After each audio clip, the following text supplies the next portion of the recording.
Hola chicos, hola chicas, j'espère que vous allez bien et bienvenue à tous dans cette toute nouvelle série de vidéos Zéro Jet Lag. Ces derniers jours, ces dernières semaines, ces derniers mois n'ont pas été les plus simples à vivre. Nous sommes en guerre.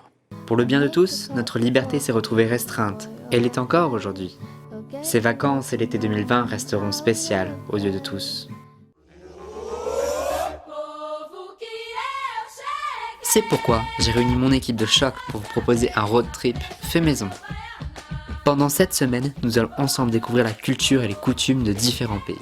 Et aujourd'hui, nous partons en direction du Mexique.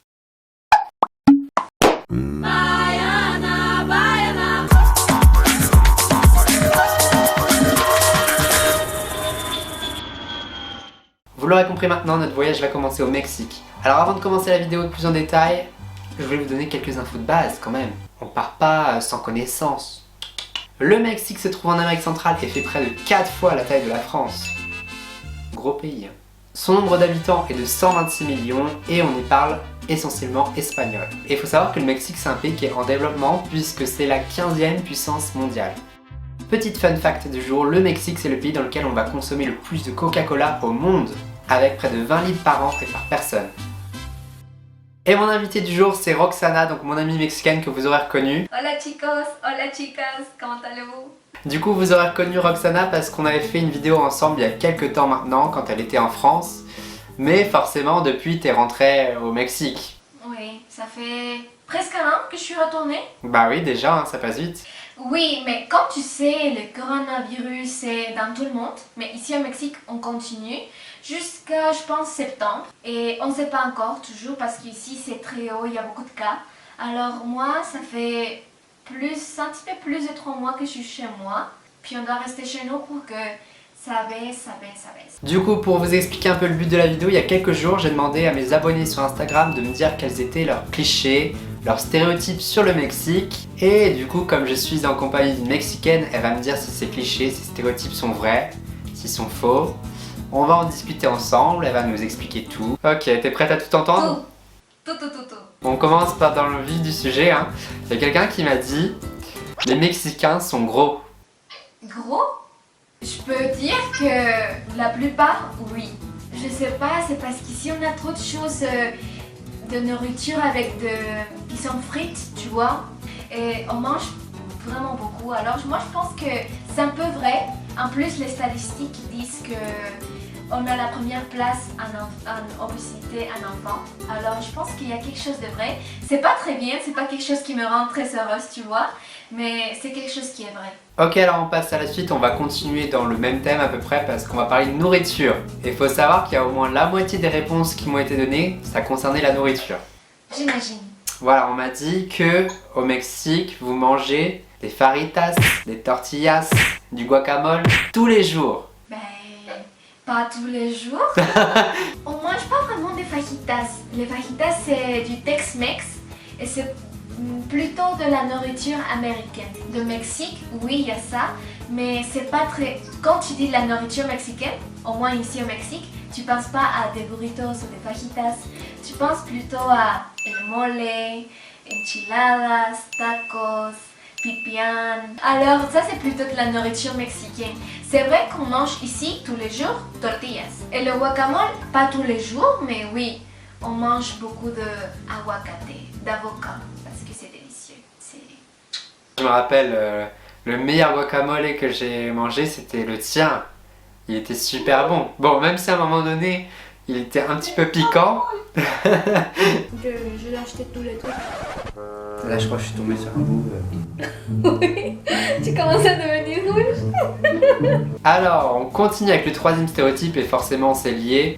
Les Mexicains, ils mangent dans tous leurs repas, c'est épicé. Je pense que c'est vrai. Tu vois, même dans les bonbons, on mange du piquant. Peut-être tu vas connaître quelques Mexicains qui ont dit « Oh, je peux pas manger plus de piquant parce que j'ai mal au ventre à cause du piquant. » Mais oui, on mange beaucoup de piquant, ça c'est vrai. Alors ensuite, ça concerne la boisson. Et on m'a dit que vous, Mexicains, vous étiez de grands consommateurs de Tequila. En fait, au Mexique, il y a une ville qui s'appelle Tequila. Puis, en fait, si vous voulez chercher sur Internet, ici au Mexique, on a un train qui te donne un parcours dans cette ville. Et c'est comme un parcours de tequila. Et tu peux goûter, tu peux voir le processus. Et toi, t'aimes bien la tequila? T'en bois souvent ou pas? Oui, moi, chez ma famille, avec mes parents, des fois, on est comme qu'est-ce qu'on fait? Un tequila? Ouais, un tequila. Et on boit un tequila. Alors, oui. Il y a beaucoup de personnes qui m'ont dit qu'au Mexique, vous aimez beaucoup faire la fête. Et il s'est revenu à plusieurs reprises, 2 fois je crois, El Dia de los Muertos. Ah ouais, mais bon, la fête en première, oui. Tu vois, par exemple, ça c'est chez moi, ça c'est la rue. Et moi je dis, oh, aujourd'hui je vais faire une fête, on ferme, puis la fête toute la nuit. C'est vrai, on aime les fêtes. Des fois, on a quelque chose qui s'appelle quinceañera, c'est quand les filles arrivent à l'âge de 15 ans, on fait une grosse fête avec plein d'invités, vraiment plein d'invités, plus de 100 invités quelquefois. Et c'est la fête.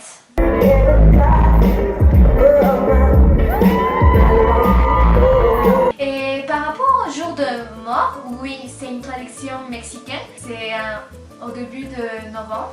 Une belle tradition pour se rappeler des personnes qui étaient un jour avec nous et qui ne sont plus là. Et est-ce que ça ressemble ou pas au film Coco? Je pense que c'est très bien réussi le film Coco, mais oui, la plupart des Mexicaines fêtent la fête de mort. C'est une fête aussi, imagine. Alors, il y a une personne qui m'a dit qu'au Mexique, vous faisiez beaucoup la sieste, que vous étiez des gros dormeurs. Est-ce que c'est vrai ou pas? Non. Je pense que non. Peut-être les grands-pères qui sont un petit peu vieux, ils commencent à faire le dodo partout. C'est la première fois que j'entends ça, mais non, je pense qu'on est des personnes qui sont toujours très actives, tu vois. On bouge par ici, on bouge par là, on fait toujours des choses. Alors, on va passer aux choses sérieuses, c'est un petit peu moins joyeux, mais il y a des personnes qui m'ont dit, 3 personnes pour être exact, qui m'ont parlé de cartel, qui m'ont parlé de drogue. Oh là là, mais je sais, quand je suis allée en Europe, tout le monde nous identifie à cause de ça. En plus qu'il y a la série sur Netflix de Narcos. Ouais, ça aide pas à faire les stéréotypes, ça. Chez moi, dans ma ville, je peux sortir et je vais pas voir comme tout le temps Narcos, tu vois.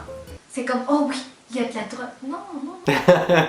Tu peux sortir sans avoir un dealer au coin de la rue et sans avoir une arme pointée sur toi, quoi. Ouais, non, je pense que non, c'est pas trop vrai. C'est pas quelque chose qui est très courant. Je pense qu'avant, dans les années 2000, on parlait plus de ça parce que tu vois, on avait des trafiquants qui étaient très forts. Alors, le prochain stéréotype qu'on m'a donné, c'est qu'au Mexique, il y a beaucoup de pauvreté. Oui, oui, c'est vrai.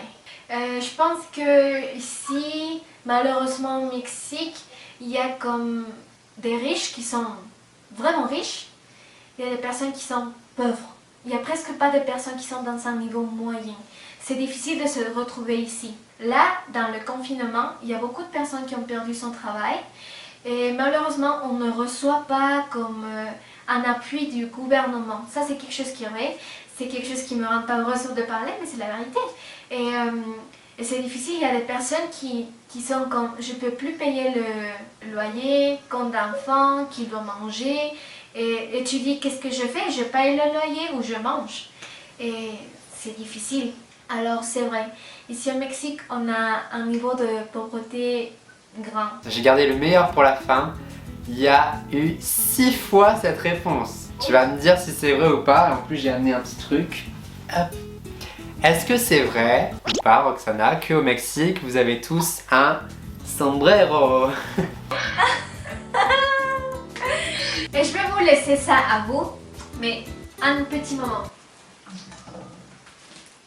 Ah, elle a un sombrero. Bon alors du coup, est-ce que c'est vrai, vous avez tous ce genre de chapeau chez vous ou pas? Oui, c'est très connu, c'est très populaire, c'est... Oui. C'est parce qu'ici au Mexique, on a quelque chose qui s'appelle charrería ou charros. C'est des personnes qui montent le cheval, oui, des chevaux. Ouais. En fait, la charrería au Mexique, c'est le sport national.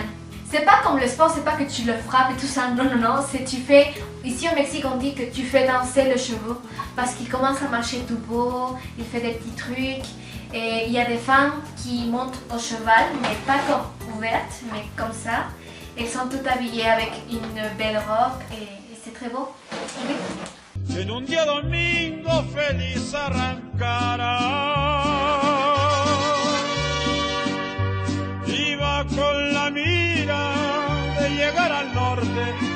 Et voilà, du coup c'était le dernier des stéréotypes, donc la vidéo va toucher à sa fin. Donc merci à toi, merci Roxana d'avoir participé à cette vidéo. Merci à toi mon ami, tu me manques beaucoup. Bah oui, moi aussi tu me manques, ça fait tellement longtemps qu'on s'est pas vu, on s'est pas vu depuis 1 an maintenant. Mais on se reverra un jour, on se reverra. Il sait qu'il est toujours invité chez moi, il va rien lui manquer de la nourriture ou dormir. Nous les Mexicains on vous reçoit, vous allez voir, on est très chaleureux et vous allez vous sentir comme chez vous. Peut-être pas avec des croissants, mais bon. Et du coup les amis, on se retrouve dès la semaine prochaine pour une toute nouvelle vidéo. Allez, ciao! Ciao amigos!